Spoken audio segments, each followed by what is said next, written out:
Hey Vicky, how are you? I'm doing well. How are you? I am great. I have to be fair to the audience and tell them we had some warm-up conversation before this, and so we're actually feeling good, and that's without any drinks or anything. so, welcome to the Leaders Who Care series. I'm super excited for you to be able to tell a little bit about yourself and some of the things you're doing that are making a difference out there. And so, if you could to start.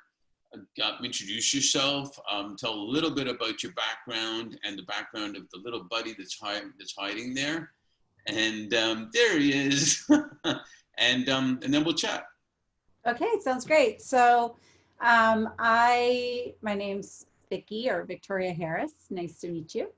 And I am about 10 years ago, I started working in hospitals selling a product that helps organize clinical spaces. And about 2 years into that, I lost a friend to a hospital-acquired infection.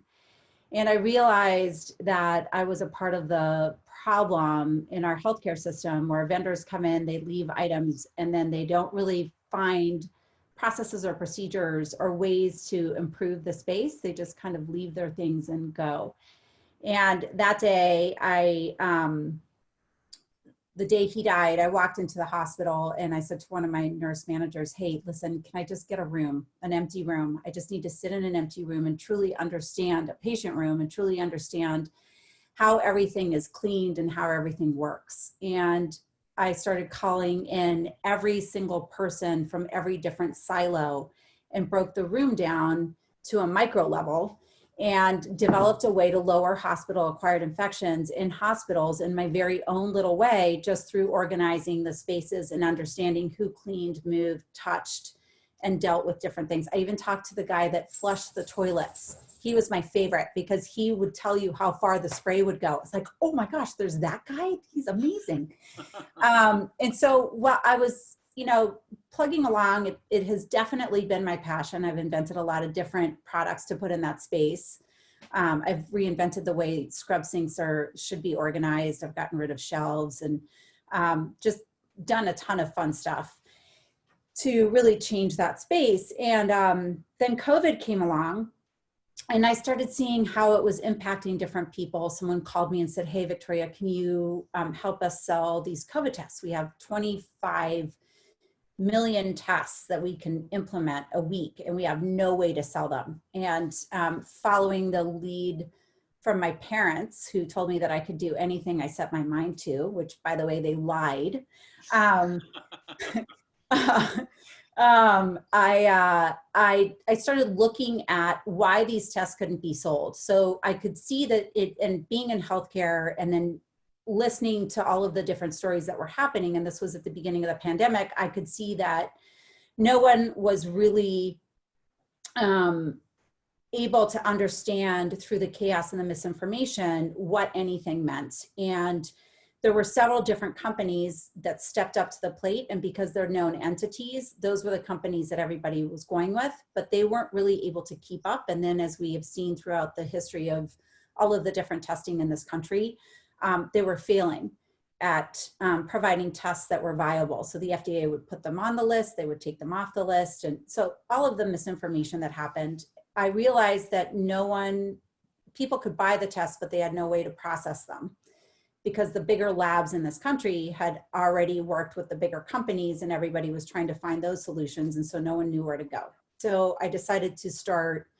developing relationships through a friend of mine who has been working in the lab industry for 30 years and develop relationships with labs. So now I had tests and I had labs. And so I started a company called Viral Concierge.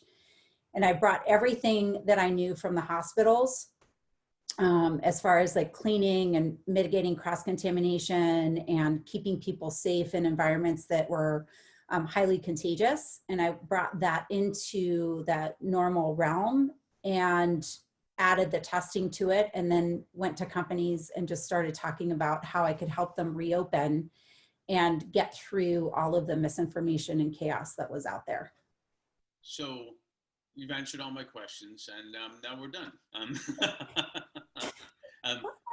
No, you can't leave yet. I want to learn more about that, but I also want to go back a little bit because you talked about you grew up in Guatemala, right? Yes, I did. And give us a little flavor of what that was like. And something you said hit me that I believe was it your grandfather that said you have to leave a legacy behind you. So tell us, I mean, we can't learn your whole life story in Guatemala, but give us a little bit about the background there.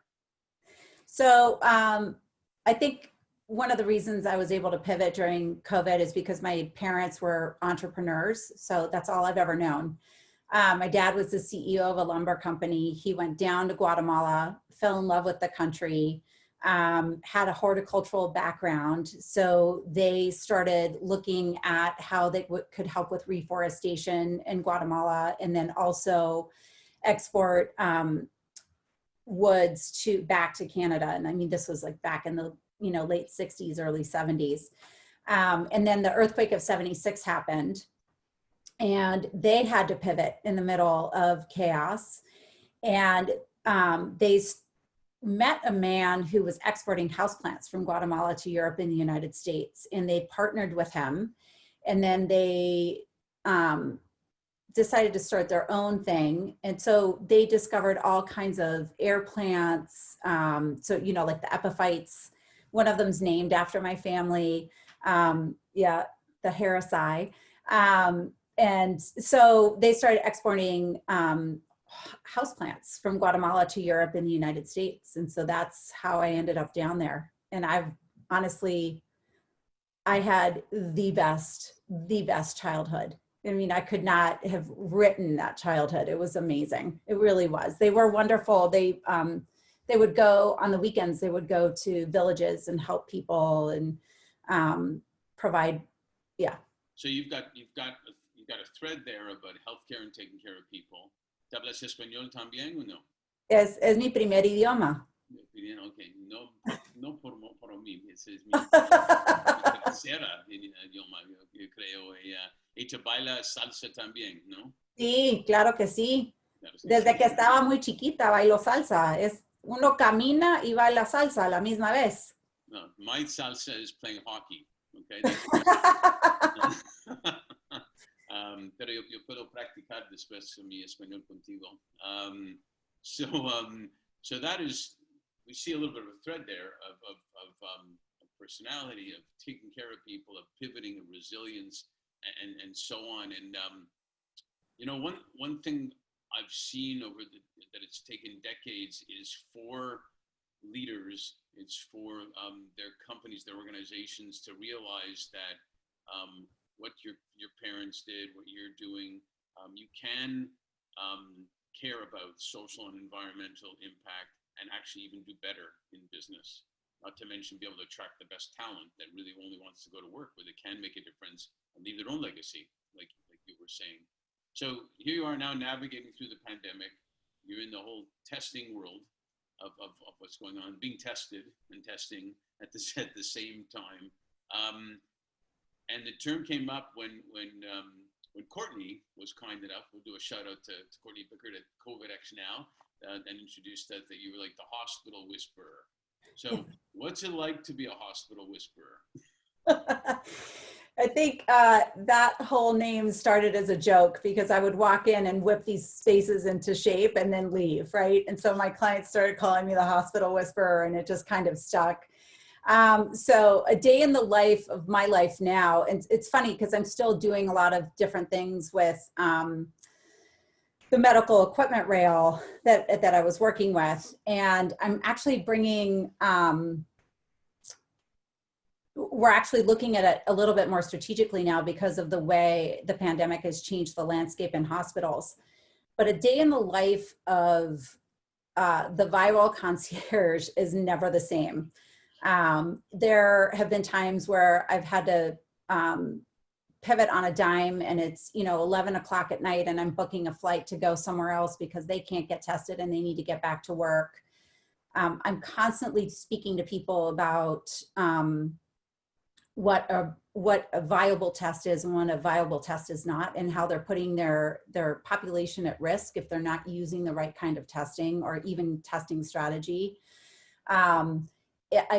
I say it's like horse trading, although I've never traded horses, but I've watched movies. So I feel like maybe I'm a little bit of that, or, you know, trading during the 80s in the stock market. I don't know, but I am constantly on the phone, right? So I have people calling me and saying, okay, I have 10 people sending in their results from this, and, you know, 50 from over here and 180 from over here. And so I'm managing all of these different clients all at the same time. And then I'm also calling the labs and saying, okay, you have 5, I need to white glove these 5 people. The other ones don't need to be white gloved. I need these in 12 hours. I need these in 48. I need these in 36.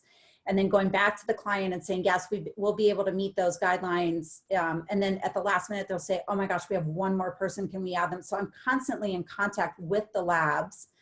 The labs have had to pivot, like, to every single bit of credit to them for pivoting in a way, because usually they'll get, you know, 10, 20, 30,000 samples in one day, and it could be any kind of sample, right? And so they've had to pivot into the COVID situation, and they're getting now smaller clusters of people, but the same amount of volume.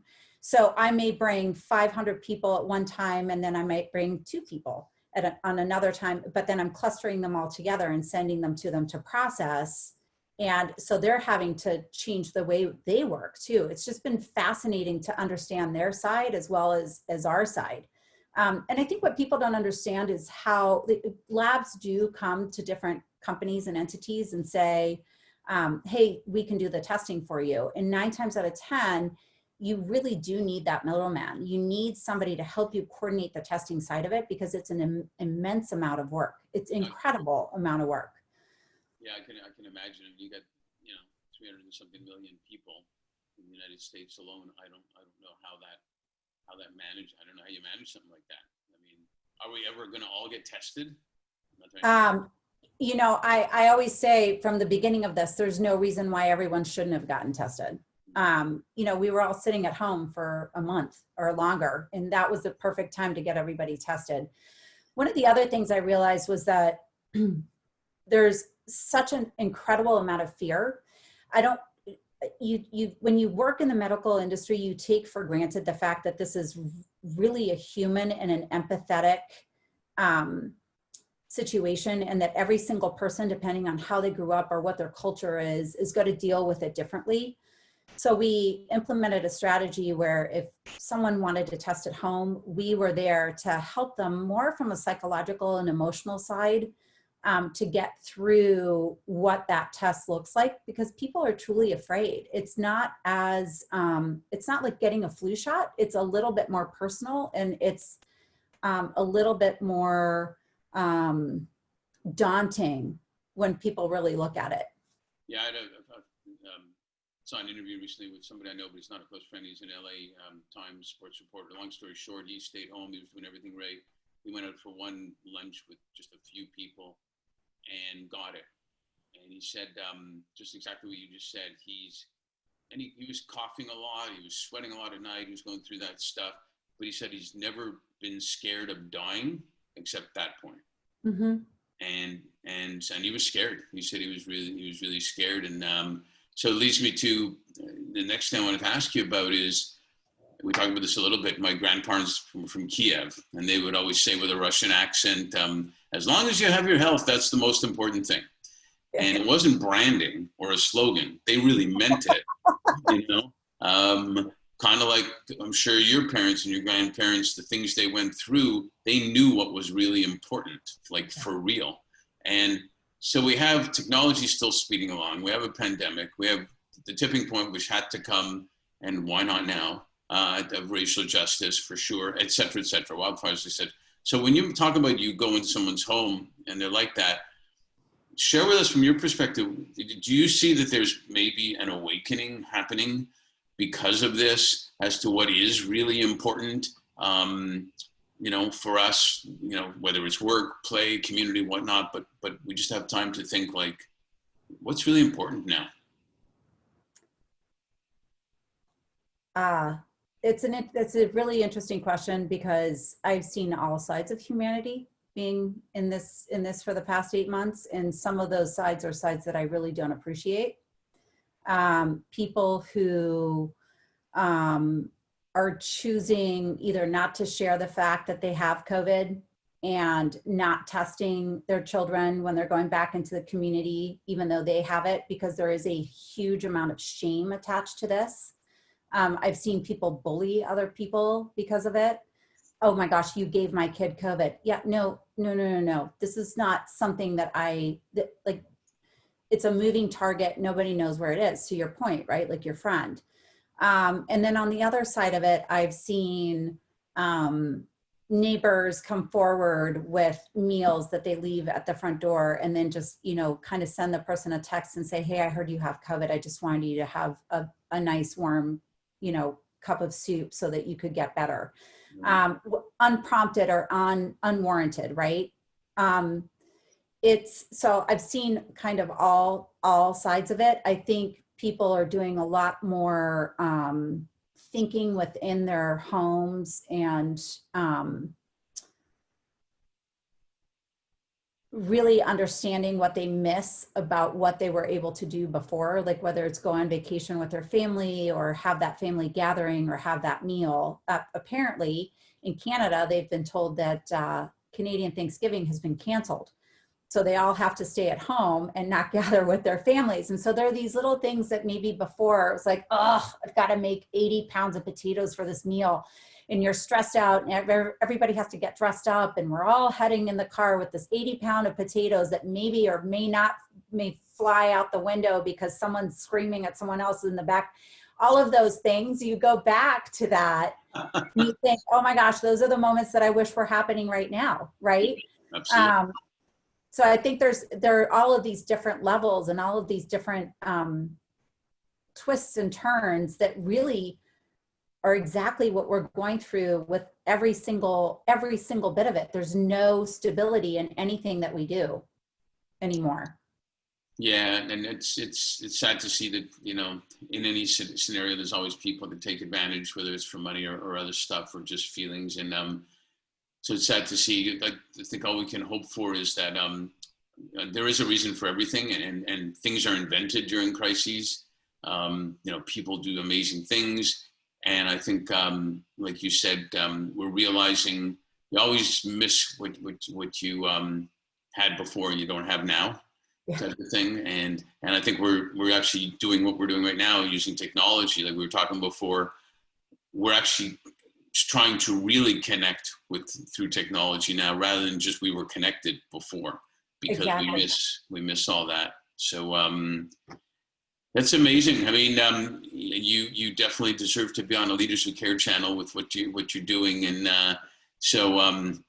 and you're being tested every day, I'm sure, with some of this stuff too. So one last quick question on this: if you met, we both have kids, we talked about it. If you met a young graduate right now, high school or college, whatever it was, and usually comes up to you and says, I miss graduation, I miss this, I miss that, I don't even know what's next, what now? What do you tell them? So what I tell them is that every generation has a challenge that they go through, right? And so you have a choice in life to rise up or use it as an excuse. And I think it's really important for this next generation to understand that this is the moment when they rise up. This is the moment when they do things that are kind, that they understand what empathy is, that they really look outside of their own world and their own sorrow, because it is true. I mean, it's real.